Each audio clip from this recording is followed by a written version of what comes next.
Podcasting from Sacramento, California, the Big Tomato.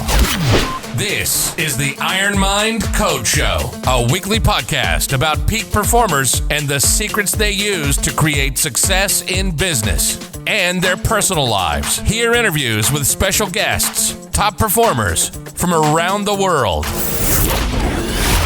And now, here's your host, coach, author, and IronMind performance expert, Rich Green. Hey, we are back for another episode of the IronCode Show. This is a winner. I got to tell you, folks, I've got a really interesting guest today. Her name is Joy Cooper. Say hi to the audience, Joy.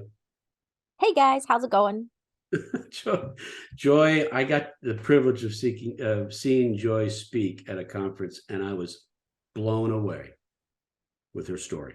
I mean, I think you're going to be blown away with her story. You know, we have guests that talk about overcoming challenges in their life and hurdles and catastrophes and disappointments and things like that, because the show is about being able to push beyond that and find the winning in your life. And Joy, I tell everybody this at the beginning of the show, and I know that you're prepped anyway because you're just so put together. But but I'm going to ask you at the end. I'm going to ask you for your code, and for our listeners, the code is your motto, your credo, your process, your belief, whatever it is in life that allows you to push through the challenges that we all face, get to the other side, and feel like a winner. Feel like you can keep going on no matter what happens. So Joy, we'll be looking forward to hearing that towards the end of our time together.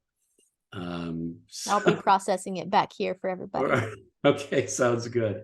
So I see you lounging on your couch there. What's going on? Oh, so I just thought lazy Friday. No, I recently had to have surgery about 6 weeks ago, and I broke a titanium rod in my left leg. So somehow I snapped it. You're not supposed to break titanium, but I did.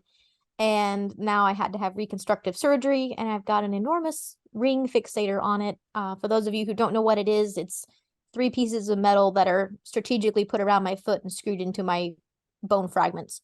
Ew. And it's putting everything together. So the good part is the leg's growing, it's doing well, but I have to keep it elevated because it likes to swell up and look like a football. So that is why I am decorously sitting on my couch. Right. We can't see, but there's probably some bullet chips on the side. Oh no, that's well out of sight. Okay. But it's within reach. Don't worry. There's a story, I'm sure, about why you had surgery, because I know I heard it, and I don't want to just like jump right into it, but I do want to hear it, definitely. And can you tell me a little bit about, what is it you do? I mean, I think that probably leads into the story. You've got a career or a passion. What gets you fired up? So I love aviation. That's kind of my thing. I enjoy flying and working around planes and everything that goes into airline operations.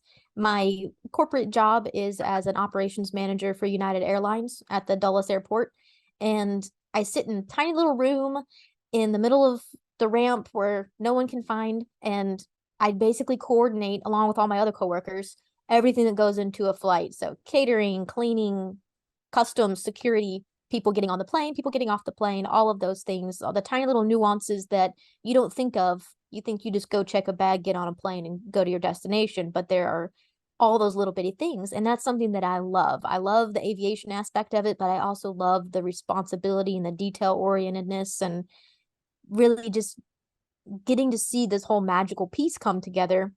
And then also learning how it all comes together so that when things pop up that don't work the way that we want them to, like you lose your bag, I get to track it down and try to find out where it's at, and then orchestrate getting it back to you. No, I'm not the one, but I enjoy understanding how it works so that I don't have to send people on rat races, and I can try to go find it myself. Or, we had people leave a wallet on a plane, but the plane's already at the maintenance hangar. And so hey, I know the people at the maintenance hangar, and so we'll find it and get it back to them. And it's those little things that I enjoy doing, but I love learning all the different aspects of what I'm doing and then putting those to play to be able to, make the operation run the smoothest as possible. So you've been at United for a while? I have. I worked for an express carrier for about 4 years before I was a dispatch manager.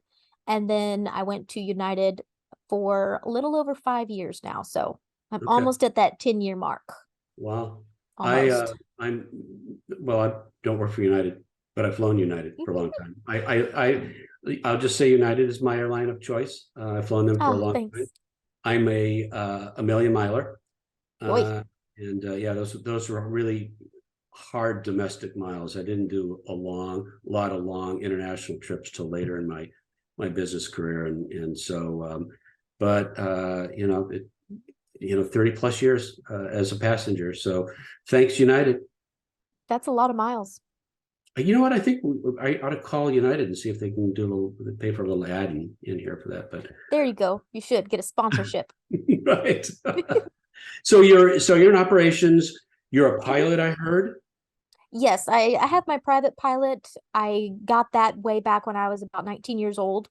I always wanted to fly. When I was young, we grew up, learning about World War II things and the birth of aviation through World War One and then fighter Wow. pilots and then Vietnam War. And I just thought, you know what?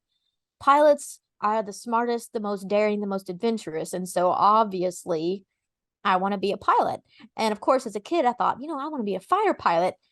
But then I thought, oh, I'm going to have to run if I go to basic training. I don't want to run.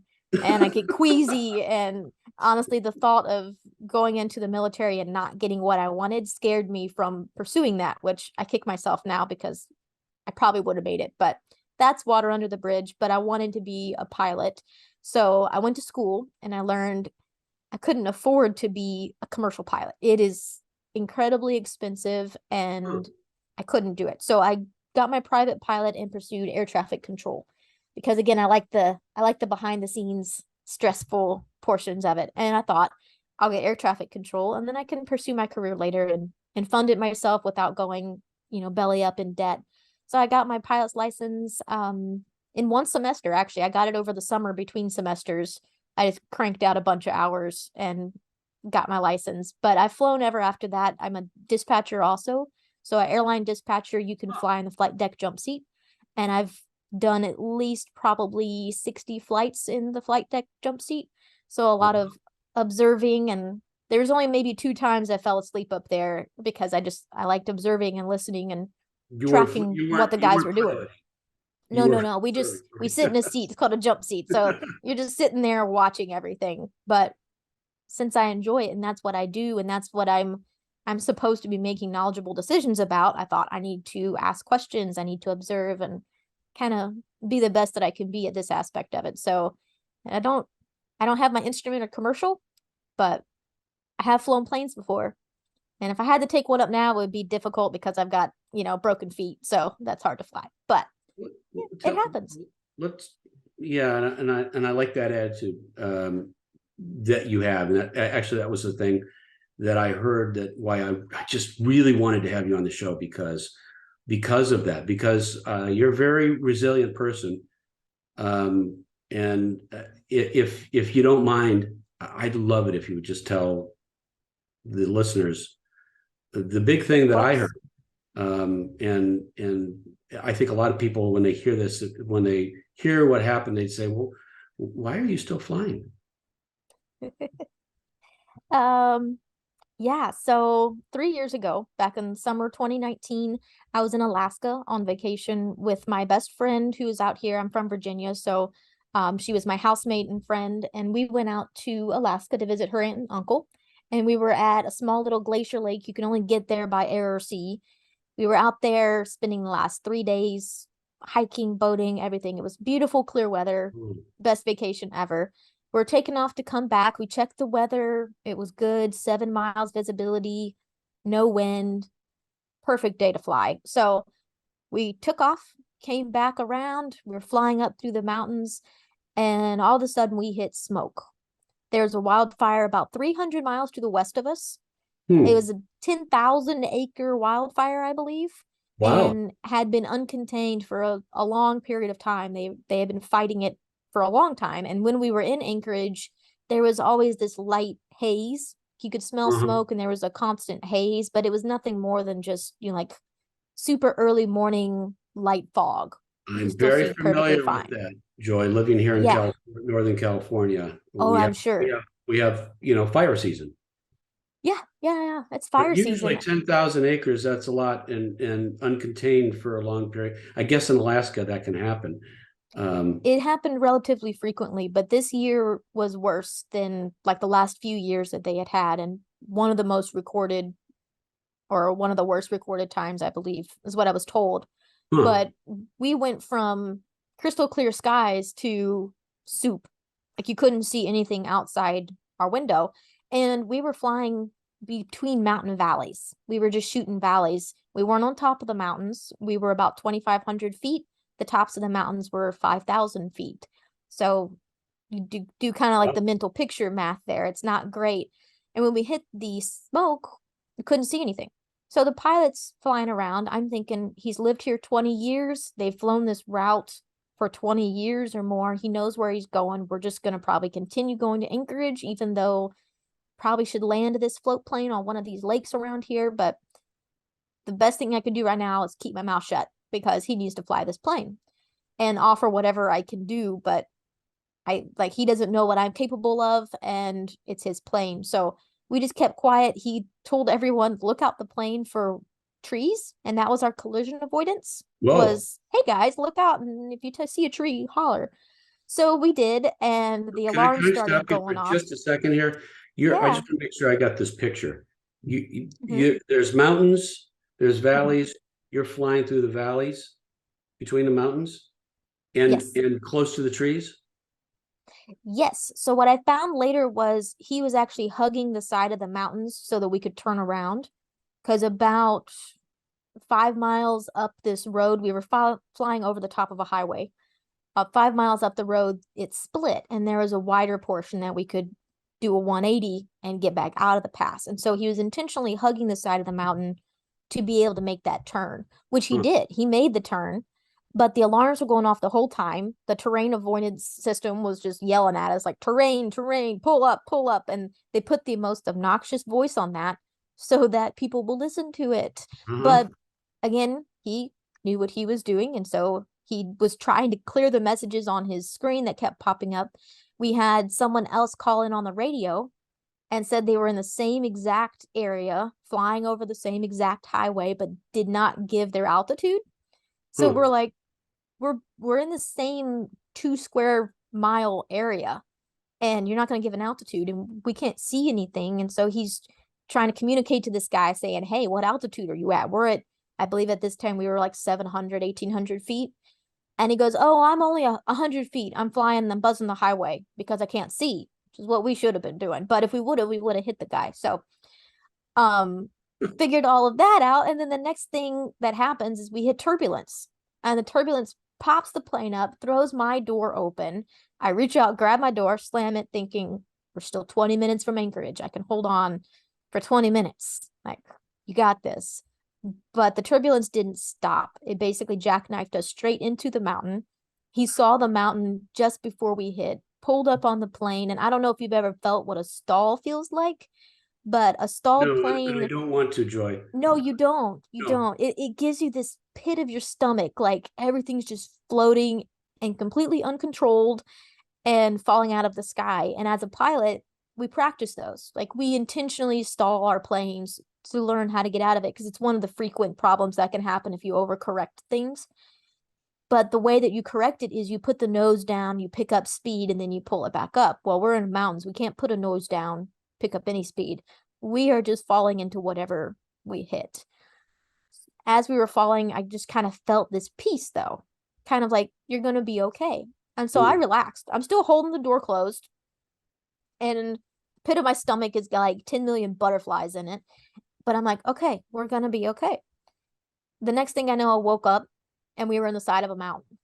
And all I could see You crashed. was we crashed. We crashed Mhm. into the same exact mountain we tried to avoid. We basically just did this big circle loop and crashed back into the same exact mountain. And thankfully we hit, well, not thankfully, but we hit like nose in, but head up. So it wasn't upside down. It was a little bit crooked, but it looked like we had almost intended to land there because it was mostly up.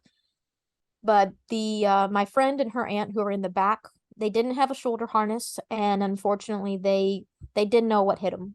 They were gone on impact, and the blessing was that they didn't experience any pain, anything like that. The engine of the plane was completely buried inside the mountain. When I woke up from the right seat, the co-pilot seat, all I could see was like a few pieces of twisted metal from the engine cowling. That's it. And broken glass, of course, because the windshield shattered. And there were trees everywhere. Like, I thought we were in the jungles of Vietnam. And I thought, oh, well, We Were Soldiers. But then there was no Mel Gibson. And so that was my kind of like wake up call to, look, you're not in a movie. This is real life. You have to wake up and, make the next decisions and make good decisions. So I decided, okay, well, the pilot, I yelled at the two in the back seat, and my yelling at them woke him up. But unfortunately, he was in such bad condition, he couldn't move at all. And I thought, well, the only one that's going to get help is me. And from what I could tell, I hadn't broken my neck yet because I could move it. And I reached up to push the door of the plane open and crawl out. And the bottom portion of my arm just kind of went swinging. It was like a pendulum. Like, it was only held on by a small patch of skin. Oh. And my brain was like, that's not good. But that's my first injury. So I looked at it. I'm like, it's not bleeding too much. It's bleeding a little bit, but not to where I'm going to like worry about blood loss or anything. And then I was still going to make it useful because at this point I'm like, I am getting out of this plane. I am not dying here. It's not going to happen. Of course, my first fear was fire because we had fuel in the wings. But I sniffed multiple times and all I could smell was like the fresh dirt and clean air. So I thought, okay, that's good. But then I'm in Alaska and there's bears. And my friend had explicitly warned me not to get eaten by a bear. And so jokingly, or was this like, no, well, it was half and half. He was just like, just don't get eaten by a bear. And I'm like, don't worry, I won't.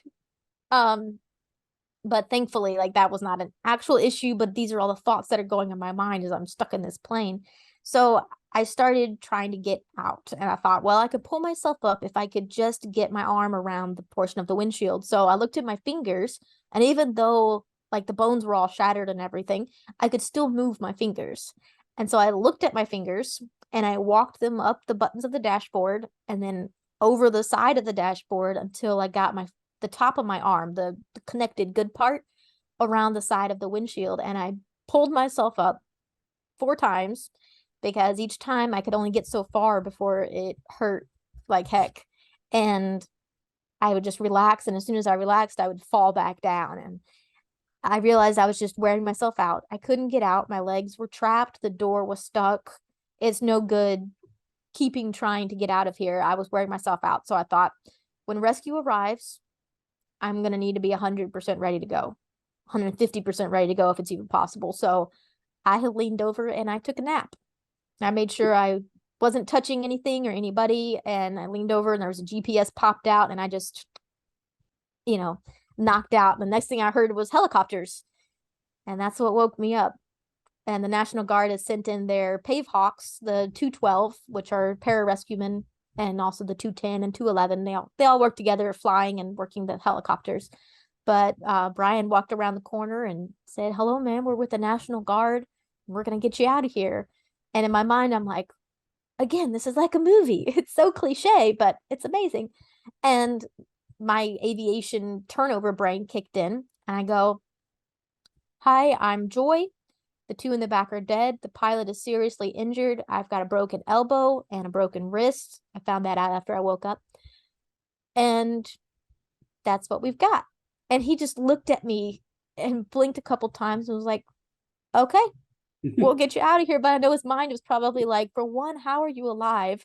And for another, how do you know all of this and you're giving me this normal, sane turnover? And my body said, okay, you did everything you needed to do.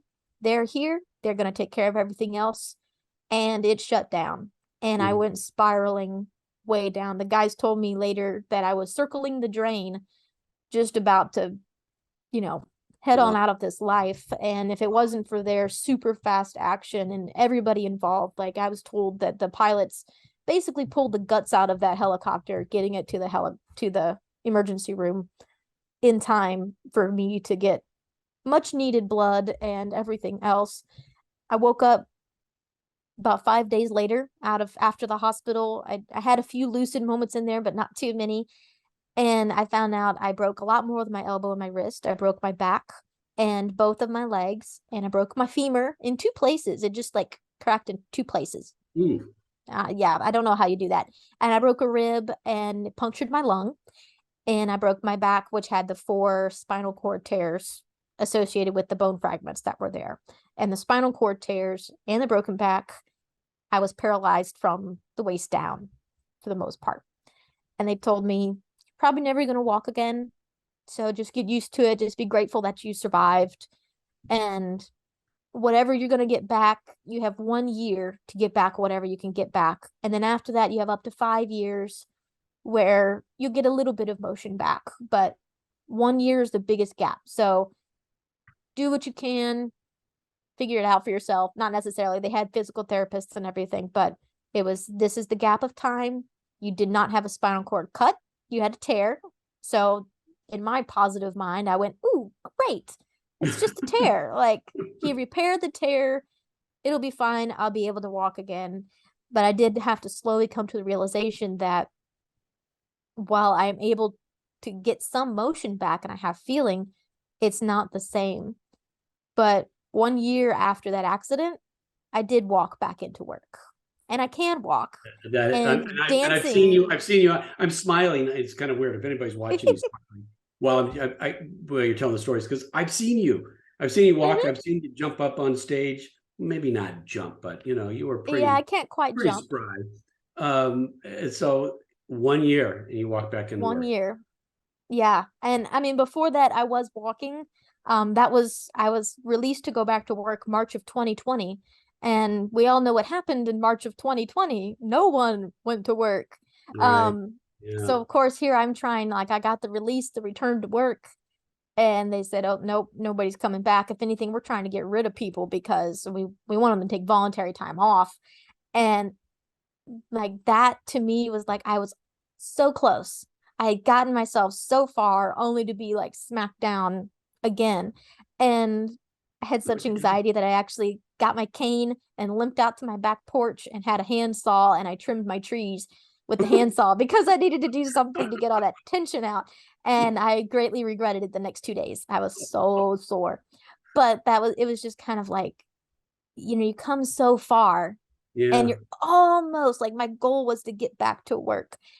And then it didn't happen. But thankfully, a couple months later, and it was good that I didn't go back, because I was able to focus on physical therapy and really getting stronger where I needed to be. And I had no business going back that early anyway. I would have set myself back. So it turned out to be a good thing, because when I did go back to work, after working those 3 or 4 days, I was dead.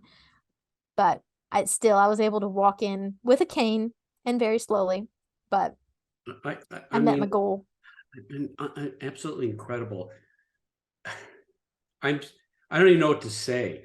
I hear the story, and you're a sole survivor. Yes, the pilot, I'm sorry, I left that part out. The pilot did not make it. He held on, kind of, I'd say, as a true captain would, until the last man was out and taken care of.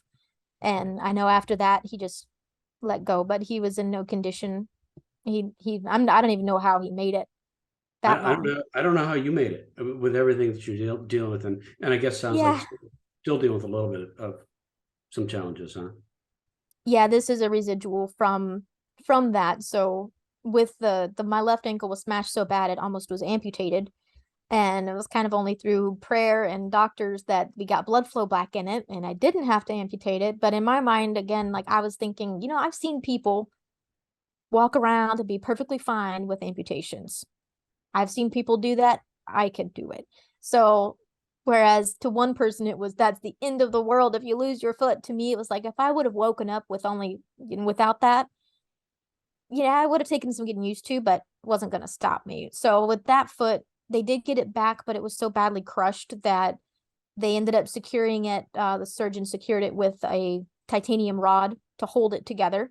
Is that the one that just got operated on? Or is it the other? Well, that's the one. Yeah, it is. They put the rod in it to secure it, but then there wasn't enough bone around the rod to secure the rod, and the rod broke around the screws. And so now, 3 years later, when what should have lasted me a good 15, 20 years broke in only 3 years, I'm having to deal with this again. So that's been another test of resilience, and how are you going to deal with this now, sort of a thing. You seem so calm and positive. What's that all about? How do you do that after something like this?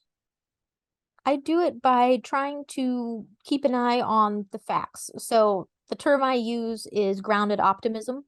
So having a grounded, solid idea of what's going on. So in my case, that is knowing that I have restrictions, knowing that I have limitations, and knowing that there's possibility for future problems. So like I said, I kind of expected this rod to fail.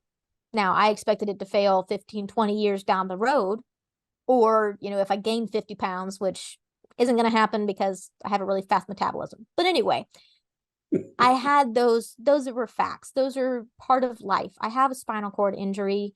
I have the residual numbness and problems like that. And so to be optimistic and think everything's going to be great and perfectly fine, that's not realistic and that's not grounded.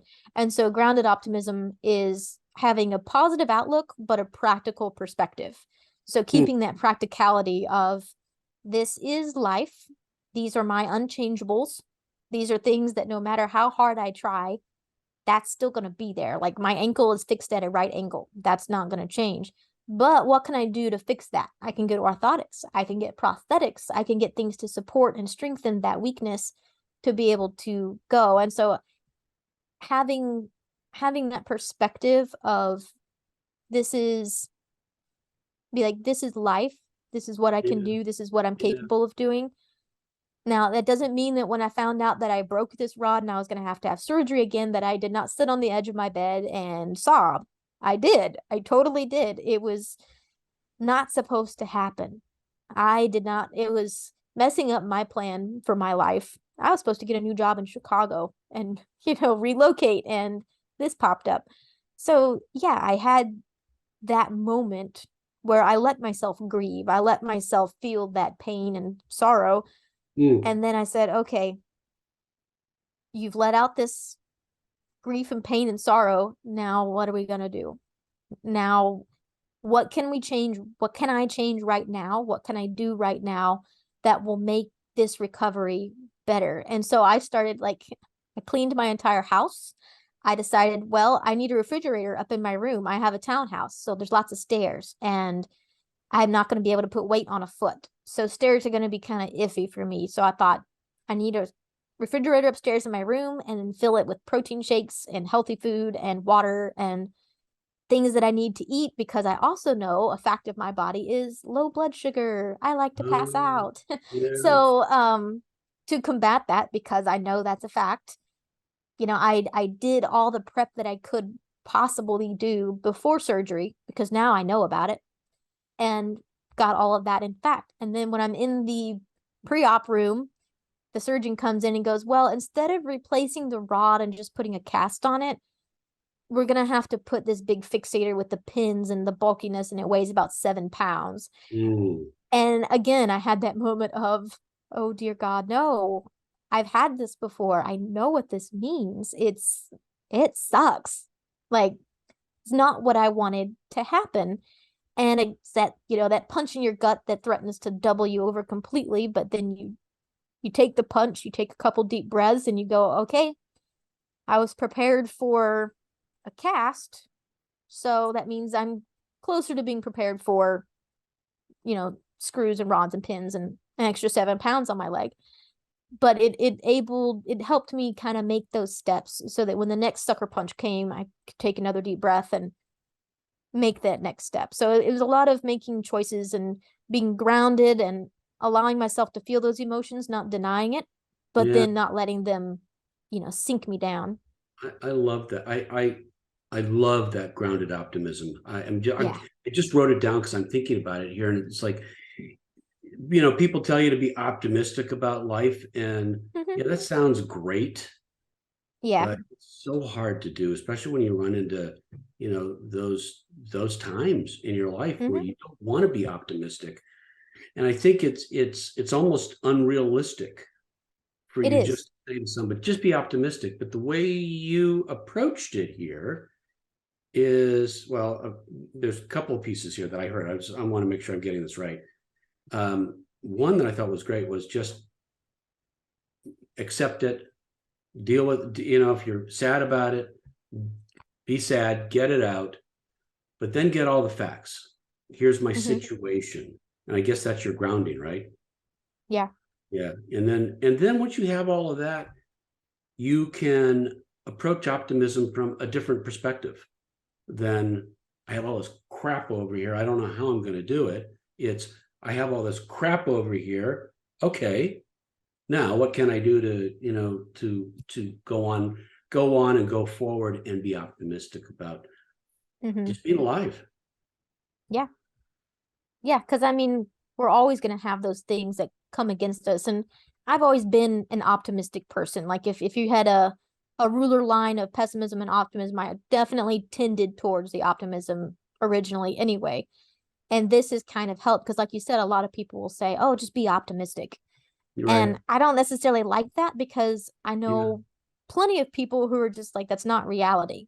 You're living in a fantasy world. Right. That's not how it works. And so grounded optimism is my, having reality, having a good firm grasp on reality and choosing to have that optimistic, positive outlook to look for the good things, even if sometimes it's a small, tiny little thing like, "Ooh, I found a chocolate bar in my dresser. Hey, this is one good thing for today because everything else is terrible."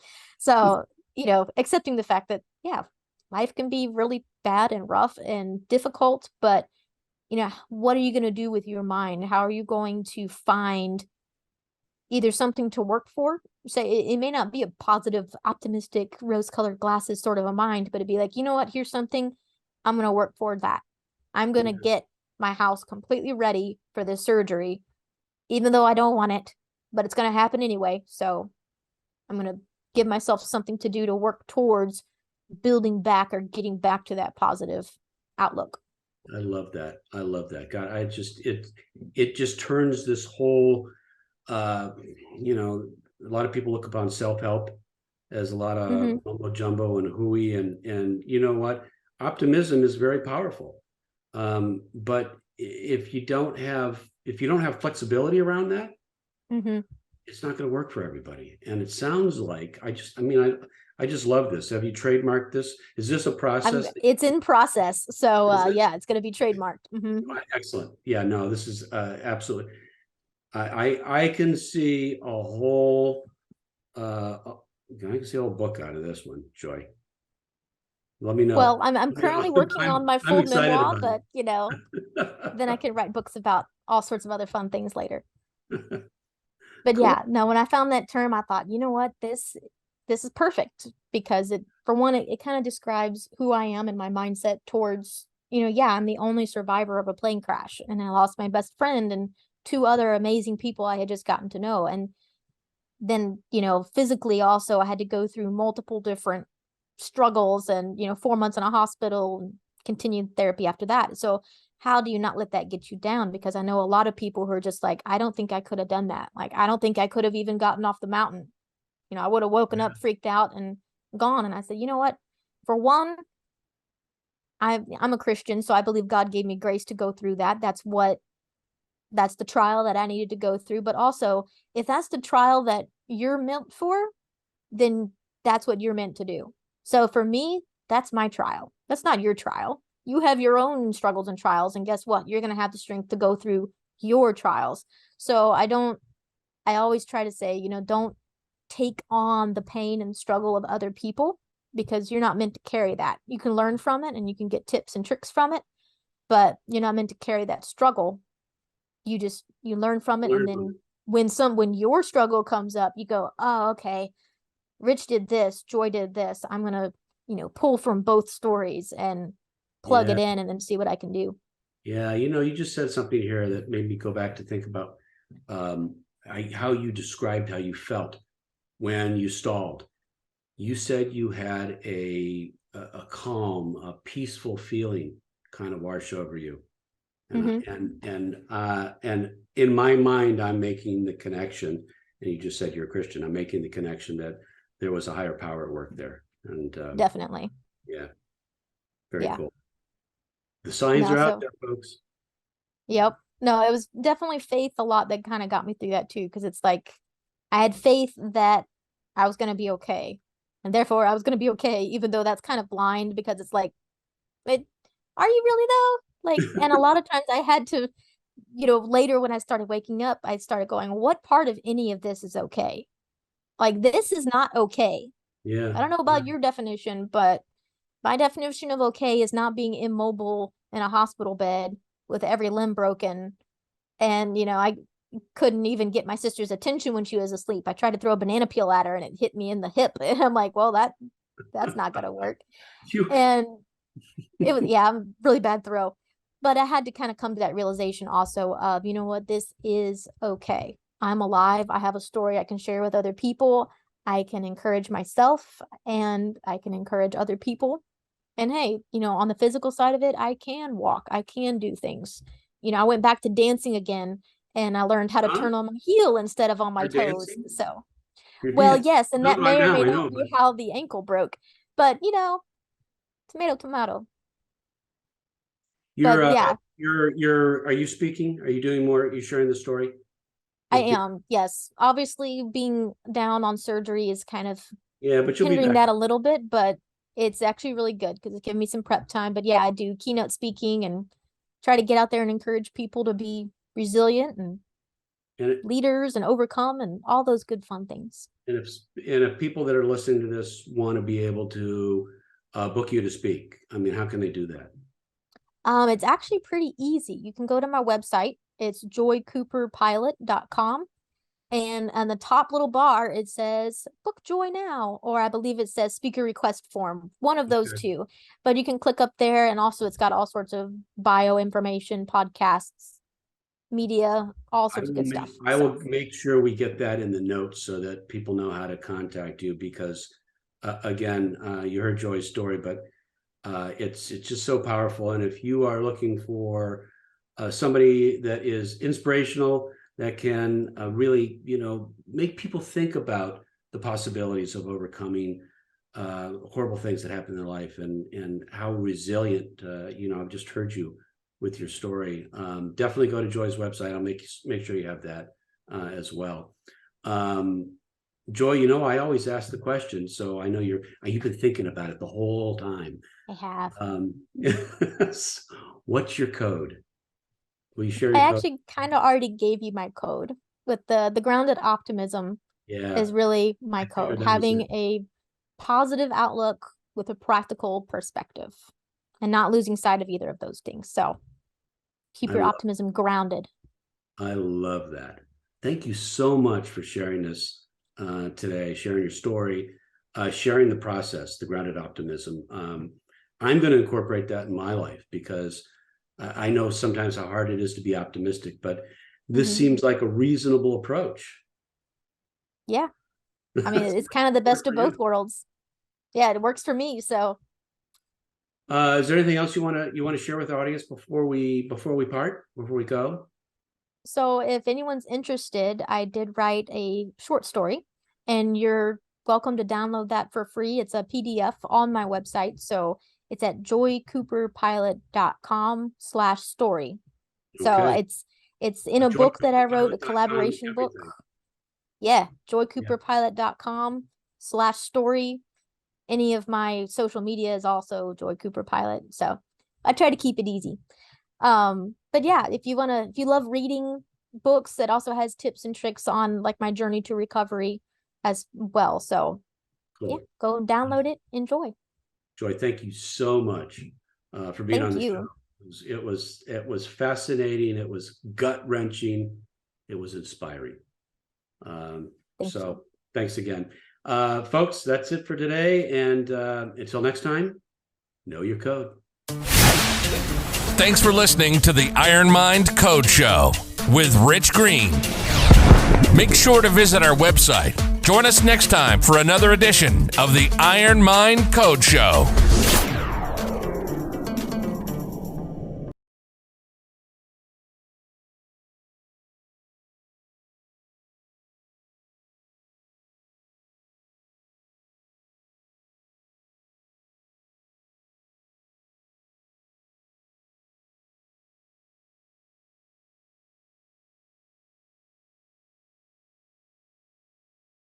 Join us next time for another edition of the Iron Mind Code Show.